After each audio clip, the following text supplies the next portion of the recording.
El primer cap de setmana de maig arriba carregat de sardanes amb la 48a edició de l'Aplec de Lloret de Mar. Enguany, des de l'organització, s'ha volgut homenatjar el tenor Jordi Molina i la cobla Ciutat de Girona. Ells seran els protagonistes del concert de cobla que es farà al Teatre Municipal el dissabte 2 de maig a partir de 2:15 de la nit. Farem el primer dedicat a sardanes al mar i a la segona dedicat a Ana Molina, música de Molina i música de compositors que han sigut dintre els rengles de la ciutat de Girona.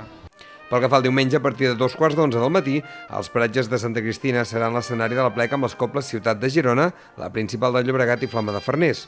El programa compta amb alguns al·licients per completar les activitats com un concurs de colles improvisades, una exhibició de puntaires, visites a l'ermita i dinar popular. Farem la sardana incògnita, farem concurs de colles improvisades, hi ha un parell de coses interessants. A la ciutat de Girona, en David Plant ens tocarà aquella sardana tibla d'en Domènec Boner, que no la solen tocar, tibla capriciosa, no la sentim gaire i li vam demanar i ens va dir que sí, i en Galbany estrenarà oficialment una dedicada a Ana Molina, al mestre Jordi Molina. A banda de sardanes, la 48a edició de l'Aplec de Lloret de Mar també ofereix, per diumenge a les 5 de la tarda, l'espectacle familiar de Xavi Lozano, Tubs del món.